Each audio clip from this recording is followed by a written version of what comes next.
Assalamualaikum warahmatullahi wabarakatuh. Sekarang kita membahas untuk gaya dan hukum Newton untuk materi persiapan UTBK ya.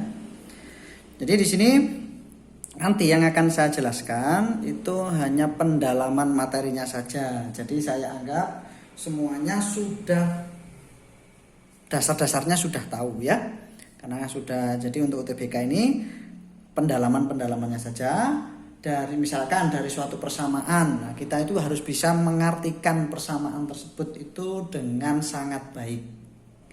Ya, ini untuk gaya dan hukum Newton. Oke, kita awali saja langsung. Gaya sudah tahu semuanya ya. Kalau gaya itu adalah termasuk besaran vektor. Nah, maka sekarang kita ingat untuk rumus menentukan apabila ada dua gaya. Ada dua gaya, ini F1 misalkan, kemudian sama ini F2. Nah, ini mengapit sudut sebesar theta. Maka nanti resultan gayanya kan bisa kita tentukan ya. Ini adalah resultan gayanya. Nah, ini nanti bisa kita tentukan dengan rumus F resultan itu sama dengan akar F1 kuadrat ditambah F2 kuadrat ditambah 2F1 F2 cos theta. Tentunya semua masih ingat dari rumusan ini untuk menentukan resultan apabila F1 ditambah F2 itu nanti nilainya berapa saja. Jadi sekarang untuk resultan dari kedua gaya ini, dari F1 F2 ini, itu akan mempunyai nilai maksimum dan minimum. Ayo sekarang kalau kita perhatikan persamaannya, kapan FR itu bernilai maksimum dan kapan FR itu bernilai minimum. Tentunya kita sudah tahu kan, kalau F1 dan F2 itu nilainya tetap. Ya, sudah ada nilainya. Di sini yang berubah itu tentunya sudutnya. Kalau sudutnya itu kita ubah-ubah, tentunya nanti hasilnya akan berbeda. Kita sudah tahu nilai cos itu rentangnya itu antara 1 sampai dengan negatif 1. Jadi yang paling besar nilai cos itu 1 dan yang paling kecil itu negatif 1. Dengan demikian, maka apa? Maka nanti FR itu minimum jika cosnya itu bernilai negatif 1 dan FR akan bernilai maksimum itu jika cosnya bernilai 1. Ya, nanti ini digunakan untuk menyelesaikan soal-soal yang sudah diberikan ya. Nah, ini sebagai dasar. Ini yang pertama, ada nanti soal yang modelnya diselesaikan dengan cara seperti ini. Kemudian yang kedua,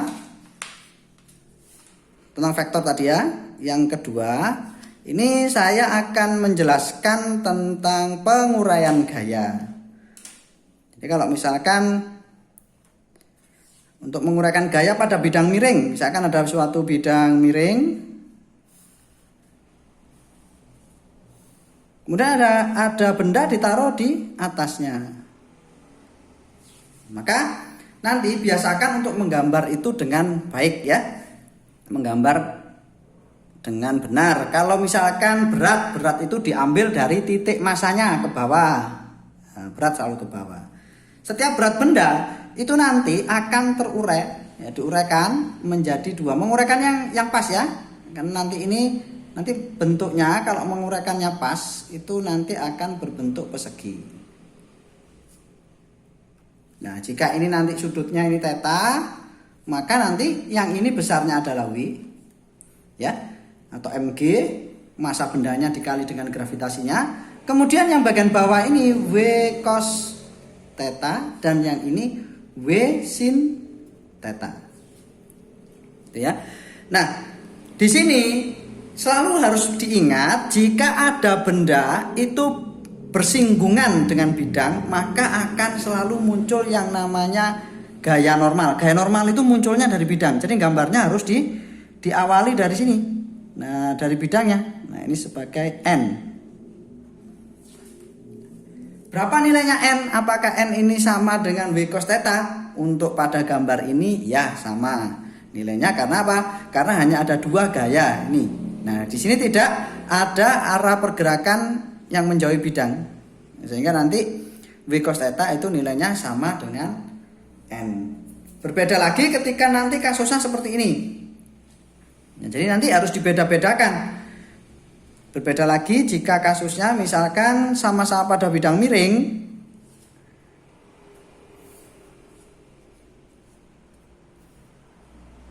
Nah, ini ada W cos theta, ini ada W, terus ada W cos theta ya. Ini sudutnya theta. Terus kemudian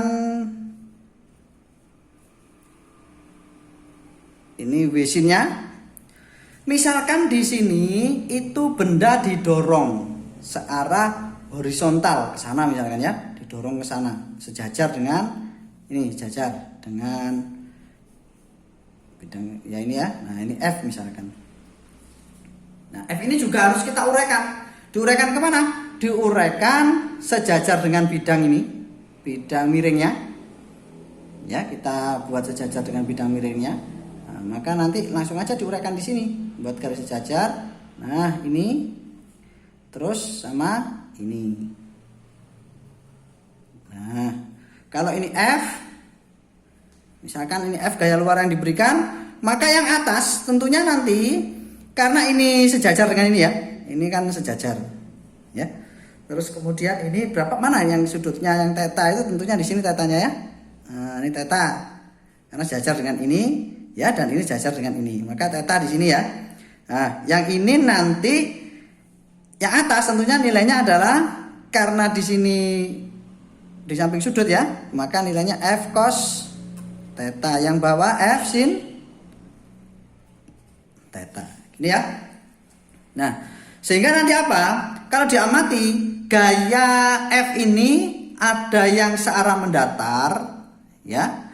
Nah, yang maksudnya searah sejajar ini dengan bidang miring, dan ada yang tegak lurus bidang miring.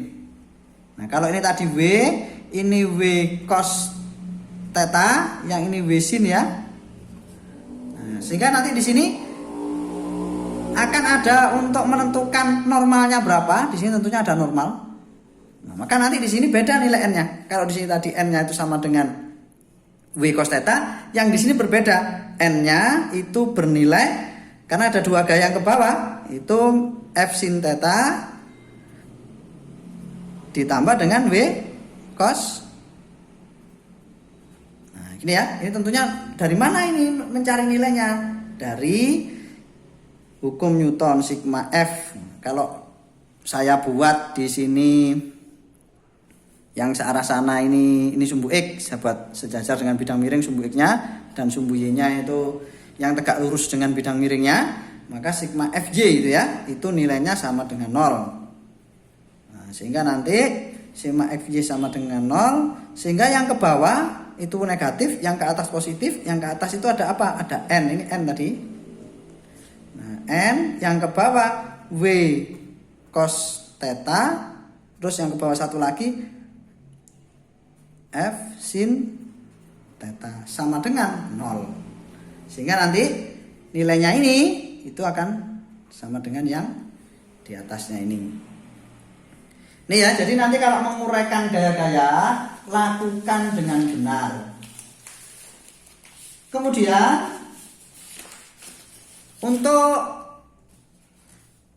gaya tegang tali, mungkin nanti seperti yang seperti ini biasanya soalnya.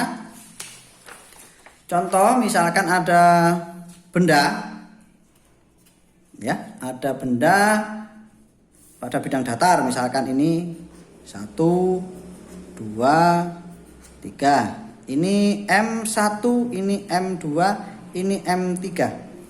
Di sini misalkan ditarik oleh gaya sebesar F. Kemudian, nah di sini, nah jika benda ini bergerak semua dengan kecepatan A, maka dapat ditentukan nilainya A berapa. Misalkan nggak ada gesekan dulu ya. Nilainya A berapa? Menggunakan hukum Newton 2, sigma F itu sama dengan M dikali A. Karena di sini itu massa yang digerakkan oleh F itu ada 3, M1, M2, dan M3, maka nanti sigma F-nya, ini kan cuma F ya, sigma F-nya, F itu sama dengan massa total dikalikan dengan A. Nanti ketemu, A-nya ketemu. Misalkan sekarang saya misalkan dulu ya. M1-nya ini misalkan 2, ini 3, ini 5. Dan gayanya ini misalkan 20 Newton. Maka di sini nanti kalau dijumlah ini kan 10. Nah, ini 20. Ini 10 dikali dengan A. Dengan demikian nilainya A itu adalah 2 meter per sekon kuadrat. Nah selanjutnya, misalkan ini T1 dan ini T2. Nah sekarang berapa nilainya T1 dan berapa nilainya T2? Ini bisa kamu tentukan. Ditentukan, cara menentukannya dianalisa satu-satu. Ini dianalisa sendiri, ini dianalisa sendiri, ya. Atau ini yang dianalisa untuk menentukan T2. Gitu ya. Misalkan kita nyari yang paling mudah itu nyari T2. T2 ini ya, ini pakai ini aja untuk nyari T2. Jadi M1, M2, M3 ini kan semuanya bergerak dengan percepatan A, ya.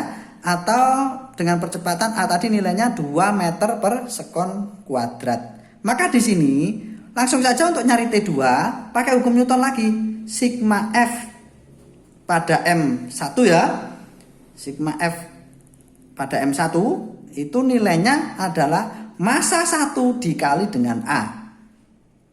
Nah, sehingga di sini nanti sigma F-nya ini apa? Sigma F-nya itu T2. Ya. Dan M-nya berapa tadi? 2. Percepatannya berapa? Percepatannya 2.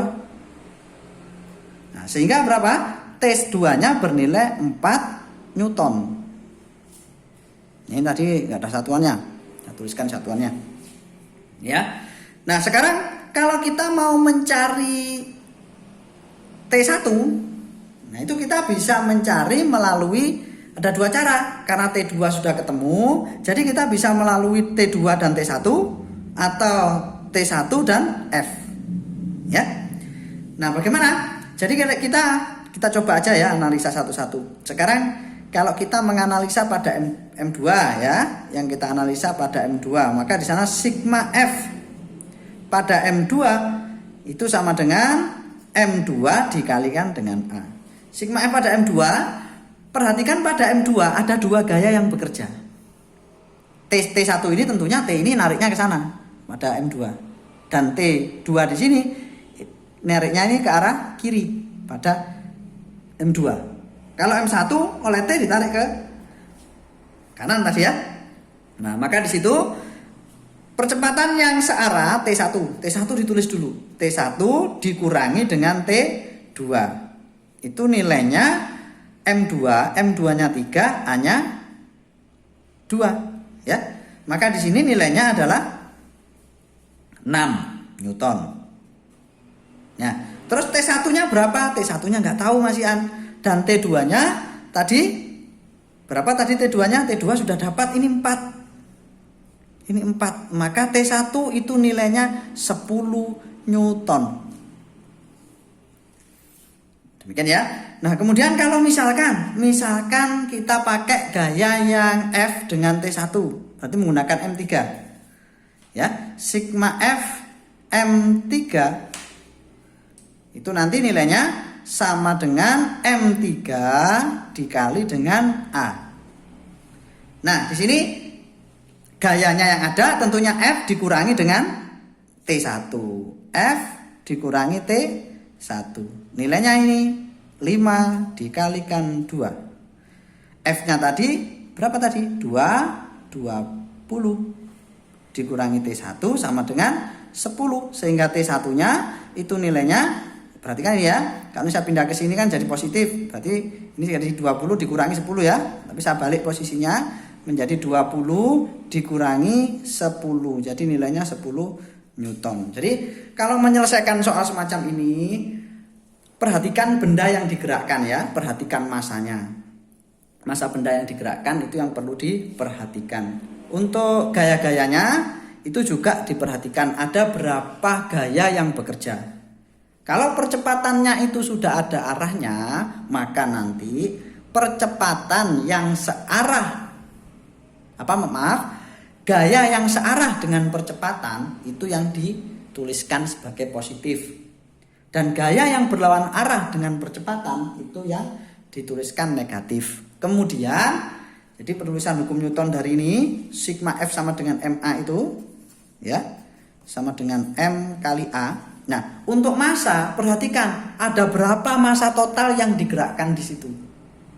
Kalau cuma mungkin satu, ya satu. Kalau misalkan bendanya itu bertumpuk, ya nanti ya dihitung semua massa yang digerakkan, gitu ya. Nah, sekarang coba satu lagi untuk benda yang bertumpuk. Cara menganalisa untuk benda yang bertumpuk. Misalkan ini, saya balik aja nih kertasnya. Nah ini, saya ada benda semacam ini. Terus ini benda yang kedua. Ini lantai misalkan ya. Ini A, ini B. Kemudian yang B ini ditarik ke sana. Ditarik, yang B ditarik. Kemudian di sini punya koefisien gesek, misalkan koefisien geseknya untuk B dengan lantai itu mu K, langsung mu K aja ya, mu K misalkan 0,2, gayanya di sini 10 Newton. Ini misalkan 3 kg, ini 2 kg. Kalau kedua benda ini tadi misalkan itu bergerak bersama, anggap di sini ada gesekan ya, bergerak bersama. Maka nanti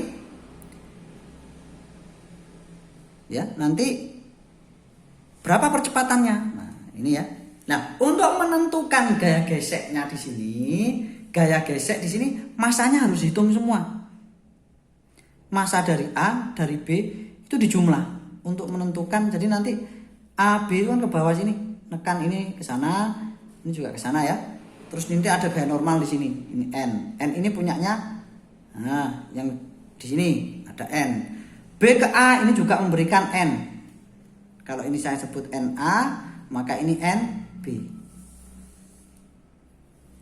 Gitu ya. Cek, gambarnya jelek, saya ganti aja dulu bentar.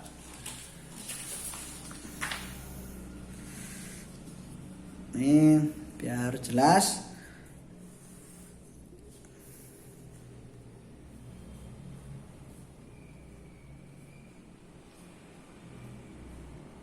Ini B tadi ya. Ada batang satu di sini aja ini. Nah, nanti ini ada nah, kalau ini A, ini B, maka ini WA, ini WB.